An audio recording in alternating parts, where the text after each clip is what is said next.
Assalamualaikum warahmatullahi wabarakatuh. Perkenalkan, nama saya Anita Puji Lestari dari kelas 2 AKSE. Di sini saya akan menceritakan tentang biografi Al-Hithman untuk memenuhi tugas Ulumul Quran. Selamat menyaksikan. Sejarah singkat Ibnu Hithman.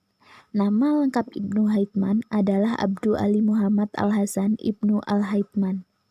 Di kalangan cendekia pandai di dunia barat, Ibnu Hithman dikenal dengan nama Al-Hasan. Ilmuwan Islam yang ahli dalam bidang sains, falak, matematika, geometri, pengobatan, dan filsafat ini lahir di Basra pada 965 Masehi. Ibnu Hithman memulai pendidikannya di Basra sebelum dilantik menjadi pegawai pemerintah setempat.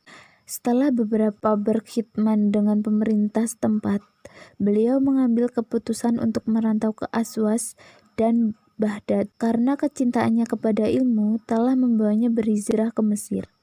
Selama di Mesir, beliau telah mengambil kesempatan melakukan beberapa pekerjaan penyelidik, yaitu mengenai aliran dan saluran sungai Nil, serta menyalin buku-buku matematika dan falak. Tulisannya mengenai mata telah menjadi salah satu rujukan yang penting dalam bidang pengkajian sains di Barat. Kajiannya mengenai pengobatan mata telah menjadi asas kepada pengkajiannya pengobatan modern.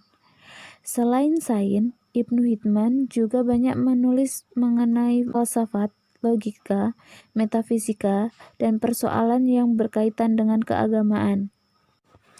Penulisan falsafahnya banyak bertumpu kepada aspek kebenaran dalam masalah yang menjadi pemikiran. Bagi Ibnu Hithman, filsafat tidak boleh dipisahkan daripada matematika, sains, dan ketuhanan. Ketiga bidang di cabang itu harus dikuasai, dan untuk menguasainya seorang itu perlu menggunakan waktu mudanya dengan sepenuhnya. Ibnu Hithman telah menghasilkan banyak buku dan makalah. Sebagian karya Ibnu Hithman telah dicuri oleh Ibnu Barat tanpa memberikan penghargaan yang sewajarnya. Kajian Ibnu Hithman telah menyediakan landasan kepada perkembangan ilmu sains, dan pada masa yang sama tulisannya mengenai falsafah telah membuktikan keaslian pemikiran sejarah Islam dalam bidang ilmu yang tidak lagi dibelenggu oleh pemikiran filsafat Yunani. Ibnu Hithman merupakan ilmu yang tergemar melakukan penyelidikan. Penyelidikan yang dilakukan yaitu terutama mengenai cahaya. Beliau merupakan orang pertama yang menulis dan menemui data pentingnya mengenai cahaya. Ibnu Hithman adalah seorang muslim penemu kamera pertama dunia. Pada akhir abad ke-10 Masehi, Ibnu Hithman telah berhasil menemukan sebuah kamera obskura.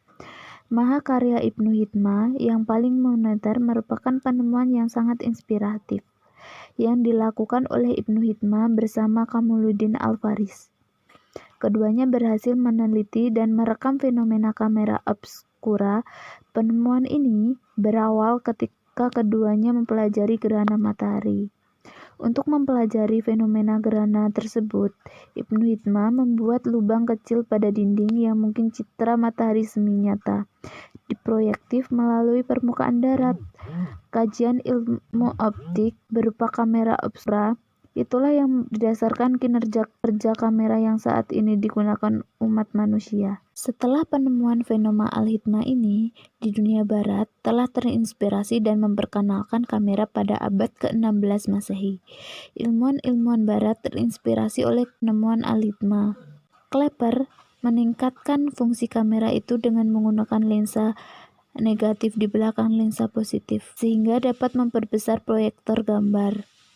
Selain itu, Robert Bogie tahun 1627 sampai dengan 1691 Masehi mulai menyusun kamera yang berbentuk kecil tanpa kabel. Setelah 900 tahun dari penemuan Al-Hithman, pelata foto pertama kali digunakan secara permanen untuk menangkap gambar yang dihasilkan oleh kamera obskura. Kemudian, pada tahun 1888, Krasa mengembangkan prinsip kerja obskura. Setelah itu, kamera tersebut berubah mengikuti perkembangan teknologi.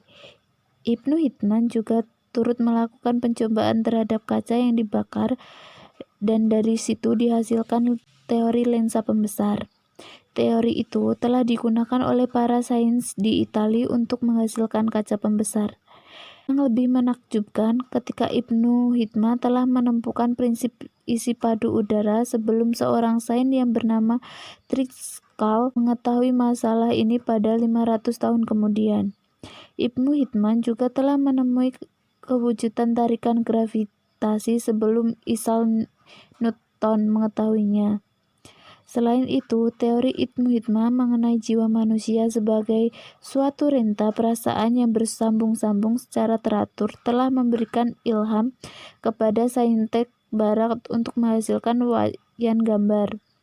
Teori beliau telah membawa kepada penemuan film yang kemudian disambung-sambung dan dimainkan kepada para penonton sebagai yang dapat kita tonton pada saat ini. Ibnu Hikmah lahir di Basra tahun 1965 dan meninggal di Kairo tahun 1039 pada umur 70 tahun di Barat ketika dikenal dengan nama Al-Hasan. Sekian video yang saya buat, semoga bermanfaat. Terima kasih.